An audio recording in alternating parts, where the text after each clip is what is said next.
War is brutal. War is ugly. And worst of all, war makes us turn our back on the suffering of our fellow human beings. It makes us numb to their suffering, and unfortunately, we've been seeing exactly that for this past year now in the civil war in Ethiopia. Here we have these 4 warring factions, 3 of which trying to subdue the TPLF. For anyone who's been following it from the start, it was clear that we were witnessing a train wreck in the making, one whose cost would ultimately have to be borne by the population, the innocent bystanders, the people, the civilians. And this is exactly what happened. But my purpose here today is not to point fingers at any one of these warring factions, to make a case on who's culpable for what and when. No. I do not wish to sway you on which side you should stand. Instead, my goal is a modest one. I want to talk to you, not you as a collective. I want to talk to you as an individual. We know war is brutal and it is ugly, but what I want to impress on you, no matter the side you're on, is to not succumb to this. I want to impress on you that we must not turn our back on the suffering of our fellow human beings. Or more directly, what I'm saying is that during war, not during peace, not when it's easy, no, during war when it is hard, I am saying do not be ignorant. Recognize the suffering of others. Now, I'll readily concede that during war, it is easy to lose sight of this most basic point here. Why? Because war is like a raging river, and you're on it. In war, you get to tell stories of good and evil. In war, you get to define who's us and who's them. In war, you get to celebrate victory. And all along, not realizing where this river is taking you. Because the destination is dehumanization. It is to be able to look down on others, not recognize their humanity. I want to draw your attention to the currents of war. I want to point out how war leads you to dehumanize others and not recognize their suffering. And having done so, I hope you will be able to stand against the currents and resist the path it has laid out for you. Now for this, I'm going to make the following point. I'm going to say that war leads you to dehumanize others by committing the 2 sins, as I call them. One is the sin of callous dismissal. The second is what I call the sin of veiling. And I'm going to go through both of those, and I'm going to start here with callous dismissal. And for that, I'm going to turn to Simon Tesfamariam. He's an activist, very much in line with the Eritrean government. And here he is at a show called The Breakfast Club, alongside with these other 3 guests, where they're essentially now serving or really doing a rebuttal to a previous show where you had guests who were essentially drawing attention to the war in Ethiopia and what was going on in Tigray. And so here they are rebuttaling, and specifically what I'm going to be showing here is his take on what was the Aksum massacre in late 2020. So here is what he says about it. He says that a lot of the news is straight disinformation. It's a joke. They say that there is a massacre in Aksum. They said that there was a stench of death in the air. But then he retorts, says that he saw on national TV that the same people who were decrying and saying that there was this massacre were also having this huge festival where they're saying that essentially everything was great, everything was fine. And so that discrepancy, how can you possibly say that you have this massacre and then the next day come out and have this big festival? Well, that cannot be. Something is wrong here, he says. And so he concludes, when you see something that seems like gang rape, sexual violence, massacres, we can't just take it at face value. Why? Because, as he says, the TPLF is manufacturing this stuff. Now, of course, the Ethiopian Human Rights Commission, which, by the way, is not commissioned by the TPLF, it's a semi-autonomous agency within the Ethiopian government. Some will contest it, but nonetheless. And they went into Aksum and found evidence that indeed there was a massacre. But my point really here isn't a gotcha moment. I'm not trying to point this out and say, haha, you were wrong. But I want to point at something that's much more dangerous. It's a sinister slippage that happens here between something that is good and something that is really, really dangerous. And let me delve into that. So let me start with the good. When Simon is pointing out and says that a lot of the news is straight disinformation, he's right. When he points out that we can't just take it at face value, the news, he is right. It is critical that during times of war, we don't take things at face value, that we do ask questions. Who, when, how, by whom? We need to be critical about the information that we are receiving. And why? Because deception is real. During war, that's what happens. In fact, we even have historical evidence for that. Here you have Sun Tzu, a Chinese military theorist, who wrote on this issue over 1,500 years ago in the book, The Art of War. He says the following. He said that all warfare is based on deception. And so, he proceeds, when we're able to attack, we must appear unable. When using our forces, we must appear inactive. And when we are near, we must make the enemy believe we are far away. And when we are far away, he writes, we must make him believe we are near. And so you can see deception is part of warfare. And that's been the case for millennia in human history. So it's not surprising when we look at the current civil war in Ethiopia that what surrounds these warring factions are lies, accusations, misdirections, deceptions, half-truth, and denial. It's not surprising. But for us as the outsiders, what we're looking at is this sort of cloud that we're in, this thick fog of deception and lies that really doesn't allow us to see what is happening. And so that being the case, yes, Simon is right. We need to be skeptical. Absolutely. But here is where the slippage happens. You see, we go from being skeptical to repeating things like the TPLF is telling people online, let's go out there and lie. When you see something that seems like gang rape, sexual violence, or massacres or whatever. And then we say these things over and over again and collapse them into this one thing, and that is the TPLF is manufacturing this stuff. Now, it's easy. Because now what we can do is just dismiss everything. If the TPLF is manufacturing all this stuff, now all of a sudden, everything is a lie. Everything is fake. You were raped? You're lying. There was a massacre? It's fake. Why? Because it's impossible. We would never do such a thing. And the more we dismiss, the more heavily we lean in that direction, skepticism is going to start disappearing. Until eventually, all that is left is callous dismissal. And make no mistake, callous dismissal and skepticism have nothing to do with each other. Skepticism is all about engaging. You do it carefully, but you engage nonetheless. Callous dismissal, on the other hand, well, that's really just an excuse for us to cover our ears and cover our eyes so that we don't have to look at the suffering of others. We don't actually have to really engage. That's what callous dismissal is.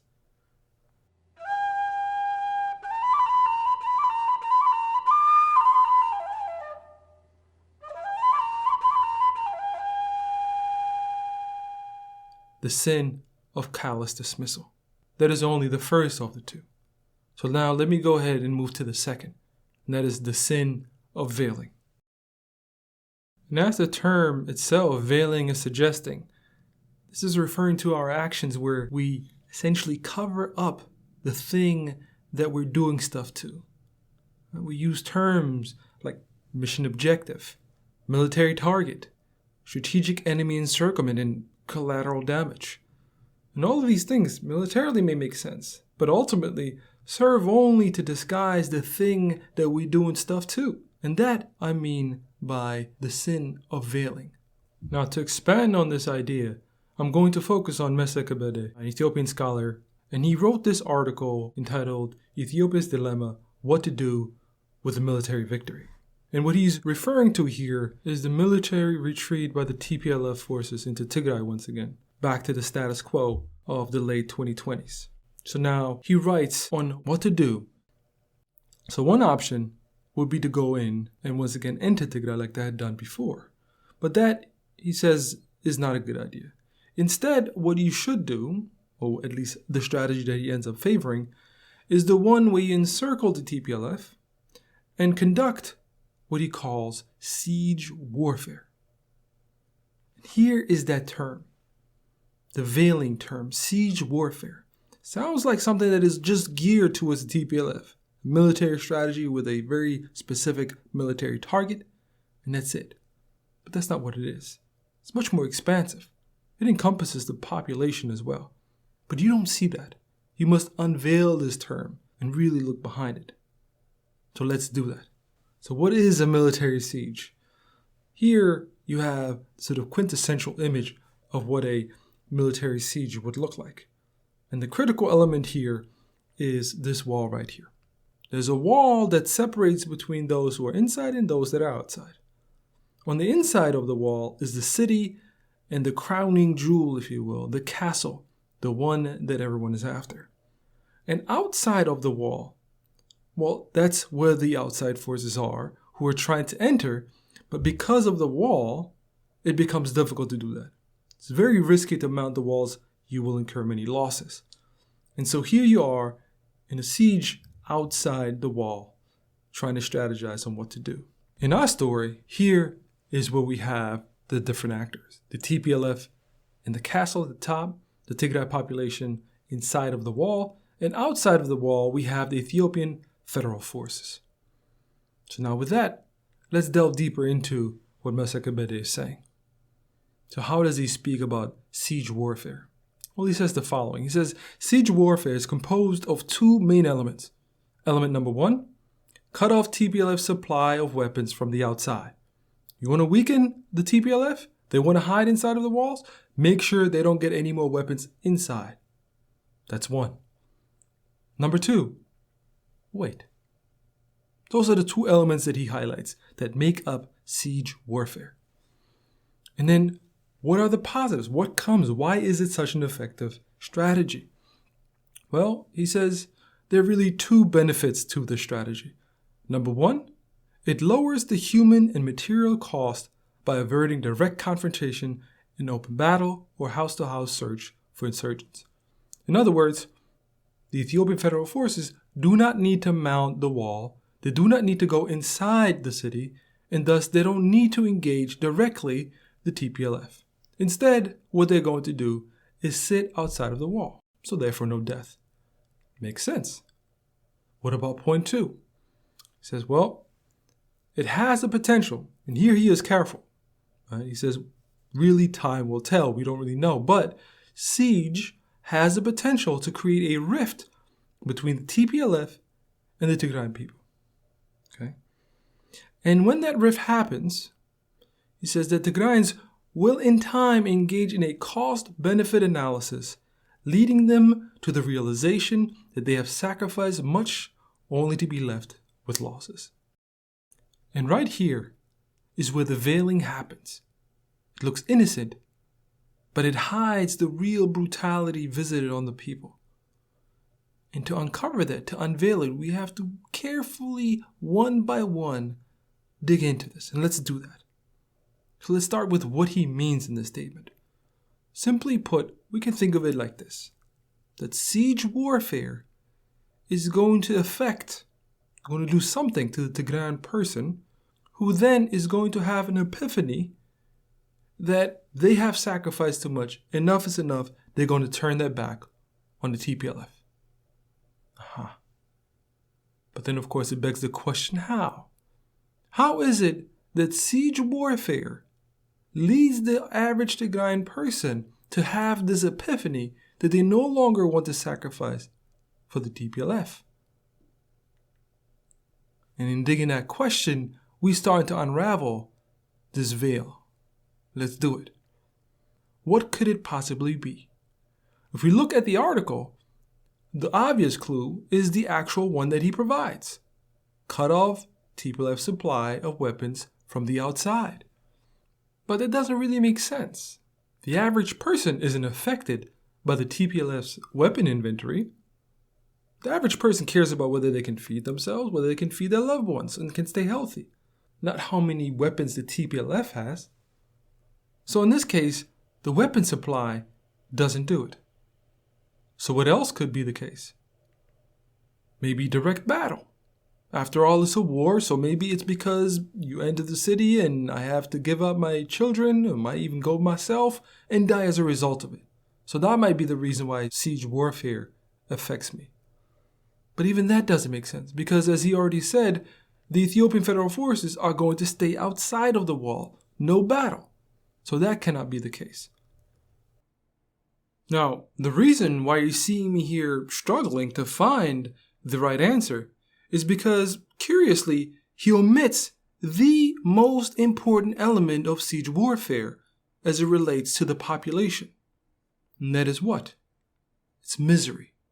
You see, siege warfare, it works. It changes the mind of the average person by making their life miserable.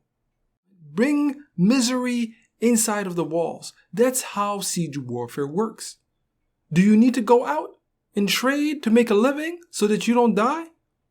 This is siege warfare. You will not go out. Do you need medicine because people inside are sick and dying? Your mother, your father, your uncle, your aunt. You will not get any medicine. This is siege warfare. Are you starving? Do you need food to come in? This is siege warfare. You starve to death so that you know what the misery is that will make you change your mind. Siege warfare. That's how it works. Those on the outside control the walls. They control what goes in and they control what goes out.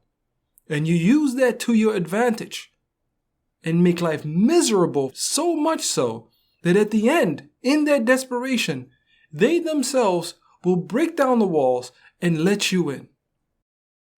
And it is here, as Masai Kabede then picks up, that, as he says, opens up the path for the Ethiopian armed forces to move into Tigray, where they will be welcomed as liberators. That's siege warfare for you. That's how it works. It inflicts misery on the population. It makes them pay. And it treats the population as the enemy. Population and the enemy are one and the same. And it is worth stopping here for a second and comparing it to an interview by Ma'abel Gebremedhin, who says the following. She says that I am a Tigrayan woman. I am a human being. I am not TPLF. I am not a government. And yet, siege warfare does exactly that. It treats the people like the enemy, like they're TPLF, like they're the government. And that's how it works. That is siege warfare. But the thing is, we don't want to call it what it is. If you want to use it as a strategy, sure do. But don't use these terms to try to evade and hide and veil, like siege warfare, errant target specification, enemy moral degradation, collateral damage. We use these words so that at the end, we don't even know what we're looking at. It completely veils it. What are these things? What is a collateral damage? We don't know. That is the problem. This is, as I say, the sin of veiling. It covers it up. It prevents us from seeing what is actually happening because we call it a different kind of name, a name that sets a barrier between us and that thing, death, suffering of people. Now, if you sit back and you think about this for a second, we have on the one hand, as I just said, the sin of veiling, covering it up so you don't really see the suffering of people. And then on the other side, we have the sin of callous dismissal. Now, once you bring those two together, you have a potent mix. You can cover your ears and cover your eyes so that you don't ever have to deal with the suffering of people. Never. And that's how it works. That's how war uses callous dismissal and veiling to lead you in the direction of dehumanization. It is subtle. It's not obvious, but that's how it does it. And it does it extremely effectively. Now, I'm not going to lie. I don't know how this war is going to unfold. I don't know how it's going to end. I don't know who's going to win, who's going to lose. I don't know how many more innocent people need to suffer as a result of this senseless war. But I hope one thing, that when war comes and asks you to surrender your humanity, I hope your answer is going to be an emphatic no. ሳትሰለች ጧት ማታ ውድ ልጅሽ እንዲያደርግልን ይቅርታ ይቅር ብሎ ኃጢአታችንን ሁሉን እንዲያድነን ባንቺ ተማጽነናለን።